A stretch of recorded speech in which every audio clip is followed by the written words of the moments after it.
Hello বন্ধুরা, আসসালামু আলাইকুম। সবাই কেমন আছেন? তাসলিমাস কিচেনে আপনাদের সবাইকে স্বাগতম। প্রতিদিনের মতো হাজির হয়ে গেলাম আজকেও নতুন আরও একটি ভিডিও নিয়ে। আর আজকে তৈরি করে দেখাবো অসম্ভব মজাদার একটি নাস্তা রেসিপি। আর এই মুখরোচক নাস্তাটি আজকে আমি পাউরুটি আর ডিম দিয়ে তৈরি করে দেখাবো। পরিবারের ছোট থেকে বড়রা সবাই খুব বেশি পছন্দ করবে। তো চলুন কথা না বাড়িয়ে মূল রেসিপিতে চলে যাই। তো এটা তৈরির জন্য প্রথমে আমি একটা মিক্সিং বোল নিয়ে নিলাম। আর এখন এখানে আমি দিয়ে দেব 4টা ব্রেড। এখানে আমি 4টা ব্রেড নিয়ে নিয়েছি, আপনারা এটা কমিয়ে বা বাড়িয়েও নিতে পারেন। তো এখন এখানে আমি ব্রেডের উপর পানি দিয়ে দেব, এটাকে একটু ভিজিয়ে নেব। আর এই ব্রেডের ক্ষেত্রে যেটা হয়, অনেক কোম্পানির ব্রেড আছে দেখবেন একদম নরম সফট থাকে আর অনেকগুলো শক্ত হয়। তো দেখুন এটা কিন্তু পানি থেকে সাথে সাথে উঠিয়ে তারপর হাতের তালুতে নিয়ে 2 হাতের তালু দিয়ে এভাবে চেপে চেপে কিন্তু পানিটা ভালো করে ছেঁকে নিতে হবে এর ভেতর থেকে, দেখুন। আর যদি একটু শক্ত টাইপের ব্রেড নেন সেক্ষেত্রে কয়েক সেকেন্ড ভিজিয়ে রাখবেন, আর যদি এরকম নরম হয় তাহলে সাথে সাথে উঠিয়ে নিতে হবে।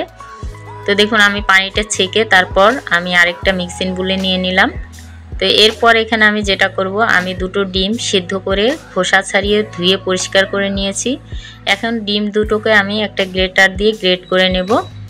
তো এইভাবে গ্রেট করে নিতে হবে ডিম দুটোকে। আপনারা চাইলে কাঁটা চামচ দিয়ে বা হাত দিয়েও কিন্তু এটাকে মেখে নিতে পারেন, তবে গ্রেট করে নিলে কিন্তু কুচি কুচি ভাব থাকার সম্ভাবনা নেই। তো আমি আরেকটা ডিমও কিন্তু গ্রেট করে দিচ্ছি। তো বন্ধুরা যে যেখান থেকে আমার ভিডিওটা দেখছেন, যদি একটুকু ভালো লেগে থাকে তাহলে অবশ্যই আমার চ্যানেলটিকে সাবস্ক্রাইব করে লাইক কমেন্ট শেয়ার করে দেবেন। তো দেখুন ডিম দুটো কিন্তু আমার গ্রেট করা হয়ে গেছে।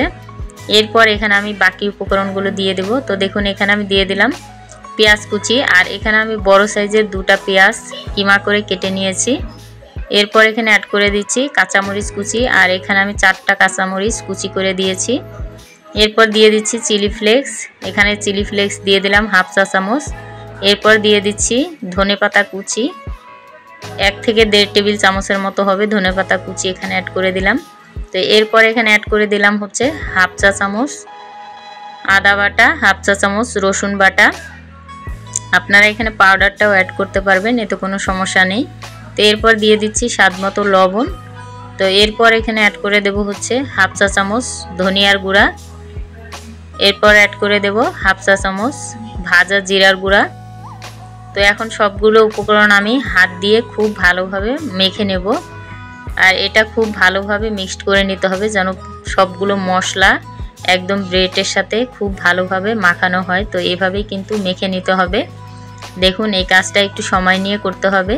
আর বন্ধুরা যারা ফেসবুক পেজ থেকে আমার ভিডিওগুলি দেখেন, অবশ্যই আমার পেজটিকে ফলো দিয়ে আমার পাশে থাকবেন, এটা আপনাদের কাছে আমার অনুরোধ রইল। তো দেখুন দেখতে দেখতে কিন্তু এটা আমার মেখে নেওয়া হয়ে গেছে। তো এ পর্যায়ে এখানে আমি অ্যাড করে দেব হচ্ছে 1/4 কাপ কর্নফ্লাওয়ার। আর এই কর্নফ্লাওয়ারটা দিয়ে আমি খুব ভালোভাবে হাত দিয়ে এটার সাথে মিক্সড করে নেব। তো মিক্সড করা হয়ে গেলে তারপর এখানে আমি অ্যাড করে দেব হচ্ছে 1/4 কাপ শুকনো চালের গুঁড়ো। তো এখানে আমি কিন্তু শুকনো চালের গুঁড়ো 1/4 কাপ দিয়েছি, আর 1/4 কাপ দিয়েছি কর্নফ্লাওয়ার। আপনারা চাইলে কিন্তু যে কোনো একটা উপাদান পুরোটা দিয়ে নিতে পারেন। তো আমি দুটোই সমান সমান করে দিয়েছি। আপনাদের ক্ষেত্রে এটা কম বেশি হতে পারে পরিমাপটা, তো সেক্ষেত্রে বুঝে তারপরে অ্যাড করবেন। তো দেখুন আমার খুব ভালোভাবে মেখে নেওয়া হয়ে গেছে। এবার এগুলোকে ভেজে নেওয়ার পালা। তো দেখুন এই যেরকম হাতে এইভাবে একটু করে উঠিয়ে তারপর কিন্তু ভেজে নিতে হবে। তো চুলায় আমি আগের থেকে একটা প্যানের ভেতর তেল গরম করে নিয়েছি, আর তেলটাকে খুব ভালোভাবে গরম করে নিয়ে তারপর কিন্তু এগুলোকে ছেড়ে দেবেন। দেখুন ঠিক এইভাবে হাত দিয়ে এরকম করে একটু শেপ দিয়ে দিয়ে ছেড়ে দিবেন, তাহলে দেখবেন একই সাইজের হবে সবগুলো আর দেখতেও চমৎকার লাগবে। আর যখন এগুলো দিবেন দেওয়ার পর কিন্তু চুলার আঁচটা লোতে করে দিবেন। এটা লো আঁচে রেখে তারপর কিন্তু খুব ভালোভাবে ভেজে নিতে হবে, হাই হিটে ভাজতে যাবেন না, তাহলে কিন্তু খুব দ্রুত কালার চলে আসবে আর ভিতরটা ভালো করে কুক হবে না। তো দেখুন একটা পার্ট কিন্তু হয়ে গেছে, এখন আমি আরেকটা পার্ট এভাবে উল্টিয়ে দিচ্ছি। তো এইভাবে কিন্তু এটাকে উল্টিয়ে পাল্টিয়ে তারপর ভেজে নিতে হবে লো আঁচে রেখে। তো বন্ধুরা বাইরে কিন্তু অঝোরে বৃষ্টি পড়ছে, আর এরকম বৃষ্টির ভেতর যদি এরকম মুখরোচক কিছু বাসায় তৈরি করা যায় তাহলে পরিবারের সবাই কিন্তু জমিয়ে খেয়ে নেবে। দেখুন দেখতে দেখতে কিন্তু এটা আমার ভাজাও হয়ে গেল। তো এইভাবেই কিন্তু আপনারা তৈরি করে পরিবারের সবাইকে চমক দিতে পারেন। তো এবারে এগুলোকে আমি নামিয়ে নেব। ভাজা হয়ে গেছে। ঠিক এরকম কালার আসার পর এগুলোকে নামিয়ে নেবেন।